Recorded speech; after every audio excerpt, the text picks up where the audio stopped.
Welcome, Dr. James Beckett, Sports Card Insights. I want to thank my sponsors, Topps, Panini, Upper Deck, Heritage Auctions, Huggins & Scott Auctions, Mike Stadium Sports Cards, Burbank Sports Cards, ComC.com, and Beckett Media, Beckett Grading, Beckett Authentication. So here's an episode for your listening enjoyment.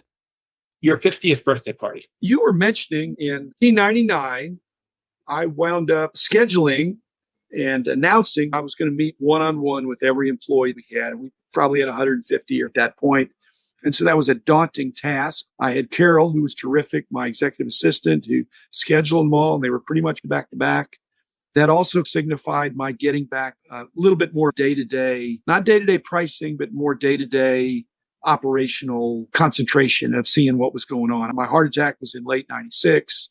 And I probably was disengaged for a little while in one sense. We had some new leadership in the company step up. And then when it was around my birthday time, it was time for me to get back in. And like you were saying about your ComC founder, Tim Getch, our mutual friend, basically, sometimes you just got to walk around and see what's going on instead of getting reports from your lieutenants. So I met individually with everybody from the warehouse to the vice presidents. And it was an eye-opener. And it was more fun than I thought. For some people, it was inquiring about family, but I wanted there to be a business component because I want to know what they're doing and what's bugging them, but also a personal, how are you doing? And then a family component because we had a lot of just the family aspect. We've had people that didn't do well, great people who had a stint where they did poorly in their job because they had problems at home, either in their marriage or with a child or a elderly parent or something like that. To me, that's part of being an effective boss. You need to know the situation. So it was business, personal, and family.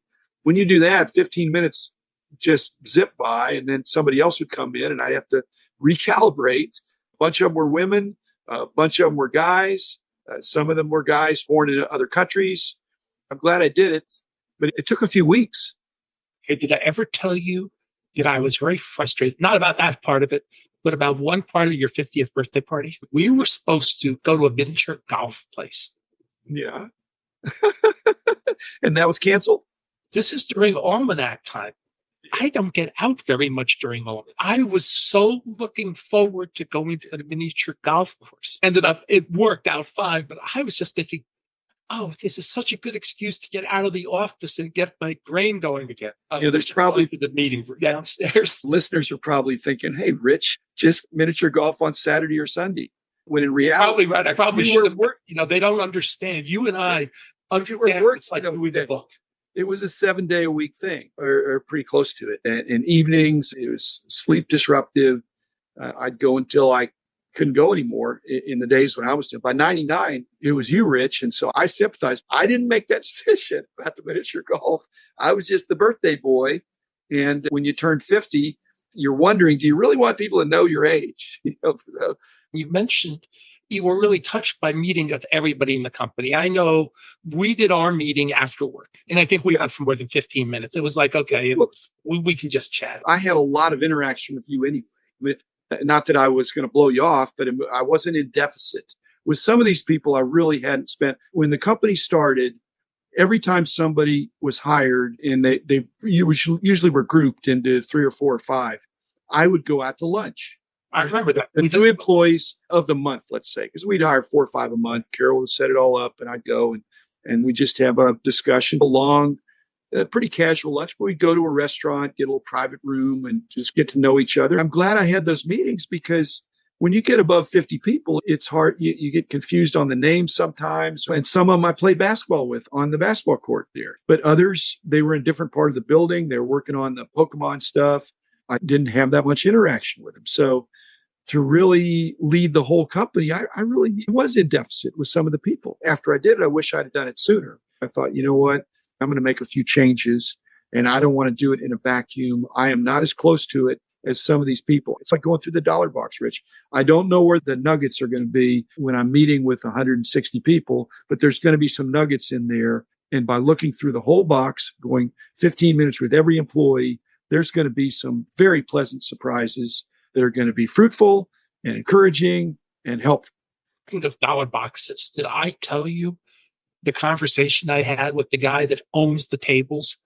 He's not sitting at the tables, the dollar box tables we went through, that his son is now an intern at Columbia.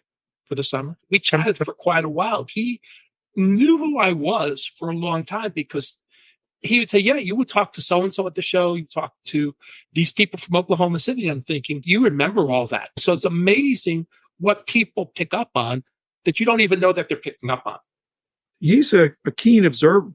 He's not working the table as much as he's working getting a sense of the room. So I think he's a savvy business guy, but he's the owner of that operation. He is, and he's the owner. He's doing great. He takes a lot of tables at the Dallas Card Show. You and I are just at a little piece of it doing what we do. And he's got other tables too. He's got, I think, 2 pods. Even though it's the guy, go ahead. No, it's friendly, but it's business. It's organized. They keep it simple. It's something where he can have employees who are really sharp, can step up and say, I'm going to handle this. It's a large volume. If you had individually priced cards, you couldn't do it. You'd need 3 times as much staff. But it benefits us because we are savvy in the long tail. And it benefits other people who maybe don't do that. But there's a lot of stuff in there that's mainstream, that's new and shiny of their favorite player that they can get for $1 or $0.25 or whatever. So they've researched it. They do a really good job. As a matter of fact, the last time when I checked out 2 shows ago, as I said, the guy working for him, and he said, I can't do much for you. And I said, I know everything's new at the table. I'm not expecting you to do anything for me. And he still did something, which was nice. They're very good at knowing what percents they can do to make you feel even better about your experience, or you would say lack of friction. If you're going to come back to the show every 2 months and have the same location with different stuff, you want repeat business. They don't have to send me a postcard.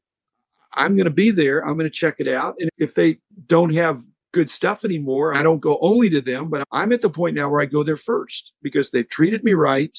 And they are aware that in order to get people to come to bargain boxes, there's got to be some good stuff in there. But good stuff is defined differently by the different people that are grazing.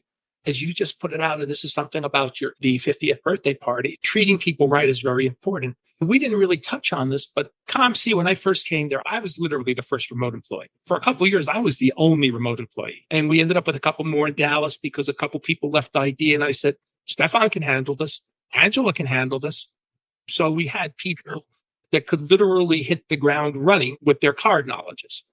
And it was like, okay, it's still a central office. We weren't yet comfortable having people work at home. So you got to come up to the office or come up as much as you can. Eventually, when the pandemic hit, everybody went home. So ComC was able to grow and become a remote employer to some extent. Now there's a lot of people working all over the place. And it's got to be hard for Tim and Julia and all the people in management. How do you maintain? We talked about you had one office. You had a couple remote employees, I think, at the time. I think we had a guy doing advertising sales in Michigan and maybe somebody in New York or something. How do you talk to everybody when you're all over the place? I'm saying, even though it was difficult for me, it wasn't impossible because people just would show up on my doorstep from going down the hall or going up the stairs. I don't even know how people would do it. And Zoom is not the same. I was sitting on the couch or I was sitting on the chair and they'd be on the couch or vice versa, or whatever. And we would visit and you'd be eye to eye. That's way better. I'm now figuring this out. Is it, I started doing the pro bono consulting that you ask me about sometimes. And I've said, and I started my first recollection of doing that, even though I've always been a consultant. I started doing it more in earnest with Joe and being intentional about it in spring of 95. So this is now 4 years after that. But what that did is, and now I look back at that being like a long time ago, I went from being a sort of possibly a workaholic to having a heart attack and realizing that I needed to smell the flowers and be a little more of a people person, even though I'm a friendly introvert. And so I'm now looking back with respect, thinking of how many small group, one-on-one, 2 or 3, 3 or 4 or 5 smaller meetings that I've had. I've had thousands of meetings now. And some of them were with people I barely know. And so maybe that birthday present, so to speak, was a precursor and kind of got me warmed up because I don't remember having that many individual meetings in my life prior to that. And I think it was my idea. It wasn't anything that was forced on me.